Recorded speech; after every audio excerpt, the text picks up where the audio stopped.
Welcome to our channel. السلام علیکم viewers, میں امید کرتی ہوں آپ سب ٹھیک ہوں گے۔ اگر آپ نے ابھی تک میرے چینل کو سبسکرائب نہیں کیا تو جلدی سے سبسکرائب کر دیں تاکہ آپ کو میری مزید اچھی ویڈیوز ملتی رہیں۔ شکریہ۔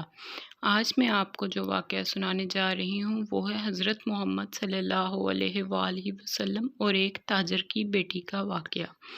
تو چلے آئیں اب ہم لوگ اپنی ویڈیو کا باقاعدہ آغاز کرتے ہیں۔ یہ واقعہ حضور پاک صلی اللہ علیہ وآلہ وسلم کی عمر مبارک کے 20ویں سال کا ہے۔ عربوں کی ساری خرابیوں کے باوجود ان کے اندر ابھی تک اخلاق حسنہ کے بعض باقیات موجود تھیں۔ ظلم کے خلاف کبھی کبھار ان کی رگ حمیت جاگ اٹھتی تھی اور وہ ظالم سے مظلوم کا حق دلانے کے لیے سینہ سپر ہو جاتے تھے۔ قبیلہ بنو زبید کا ایک شخص کچھ مال تجارت لے کر مکہ آیا اور اس کی بیٹی بھی اس کے ساتھ تھی۔ اس تاجر سے اس کا سامان مکہ کے مشہور اور مالدار سردار عاص بن وائل نے خرید لیا، لیکن اس نے سینہ زوری کرتے ہوئے اس زبیدی تاجر کی بیٹی کو اپنے قبضے میں لے لیا۔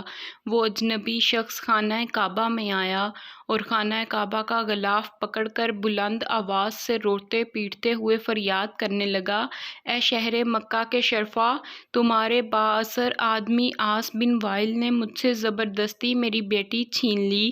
میں مسافر ہوں اور مظلوم ہوں، تمہاری خدمت میں درخواست گزار ہوں کہ میری داد رسی کرو اور میری بیٹی مجھے واپس دلاؤ۔ قریش کے کچھ نوجوانوں نے اس مظلوم کی آہو پکار سنی تو اللہ تعالیٰ نے ان کے دلوں میں یہ بات ڈال دی کہ مردانگی کا تقاضا ہے کہ اس مسافر کی داد رسی کی جائے۔ اللہ تعالیٰ نے اپنے گھر کے اندر ایک مظلوم کی داد رسی کو شرف قبولیت بخشتے ہوئے ان لوگوں کے دل خیر کی جانب آمادہ کر دیے۔ یہ کتنے لوگ تھے اس پر کوئی مستند حوالہ نظر نہیں آیا، البتہ گمان غالب یہ ہے کہ یہ لوگ درجن بھر کے لگ بھگ ہوں گے۔ نبی کریم صلی اللہ علیہ وآلہ وسلم ان میں پیش تھے۔ یہ سب لوگ اس زبیدی کو اپنے ساتھ لے کر عاص بن وائل کے دروازے پر پہنچے۔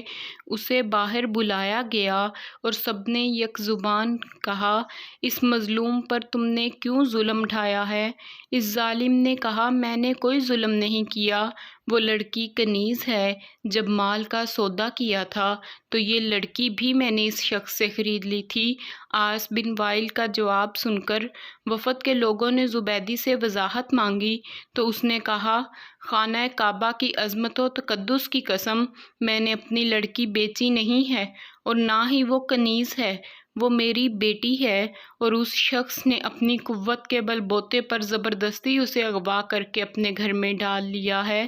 اس پر وفد کے لوگوں نے سختی کے ساتھ عاص بن وائل سے بات کی تو اس بدبخت نے اپنے جرم کا اعتراف کر لیا اور زبیدی کی لڑکی اسے واپس دینا پڑی۔